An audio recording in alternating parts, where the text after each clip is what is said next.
Most folks call me Jim Stroud. Feel free to do the same. I've been involved in the recruiting industry for about 2 decades, working for such companies as Microsoft, Google, Siemens, and a host of startup companies. Presently, I serve with the pleasure of ERE as the editor of SourceCon. We're putting together a conference, which is a combination of SourceCon, the premier sourcing conference, and ERE, the more traditional sourcing conference. And we have two great tastes, put them together, and we're branding it Recruiting Innovation Summit, which is coming up later on this month in Las Vegas.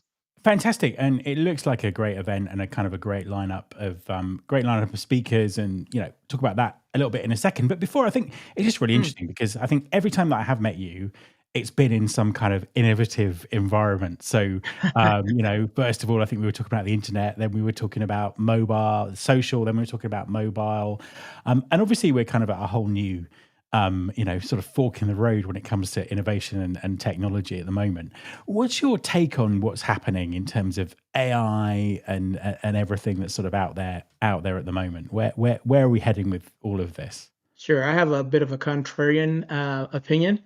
I I think would the expect nothing less. I think the conventional wisdom is that the robots are coming. The robots are coming. Uh, you know, uh, Duck for cover. But I don't think that it will be the case. I don't think the AI will take everybody's jobs away. We'll just do our jobs differently.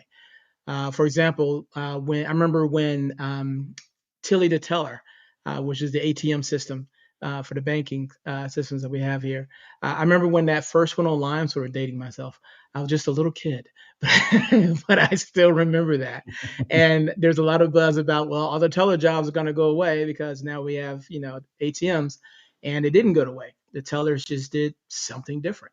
You know, Mm, mm, I remember when Netflix first became popular, and they put Blockbuster out of business, and people said, okay, that whole industry is going to go away because now we don't have any more retail, so all those jobs are gone. Well, lo and behold, streaming technologies were developed, and a whole new uh, bunch of jobs came up in their place.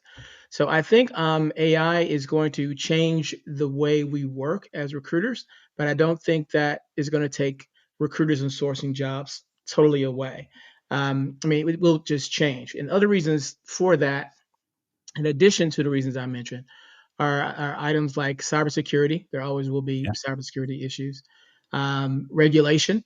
I think that a lot of regulations that are already in place, there'll be a lot more coming in the near future to make sure that the technology we use isn't biased or doesn't cross ethical lines. That's fair. And then I think also we're going to see um, more of what we're already seeing, which is human beings wanting to do business with human beings. Mm, I think mm, that I've come across recently some tools that say they can totally automate the entire recruiting function, and I'm fascinated to see those kind of tools. I always want to keep up with what's going on, but mm. I don't think people will want to put other human beings out of the process altogether. I think the more technology you put in, the more people are going to want to gravitate to work with human beings. So that's a sort of my contrarian opinion. Also, and I end it with this, so we're going to something else, is that um, some people think AI is a really big danger to our careers in the industry and so forth. And the biggest danger that I see with AI is that it could work too well. That it's too good.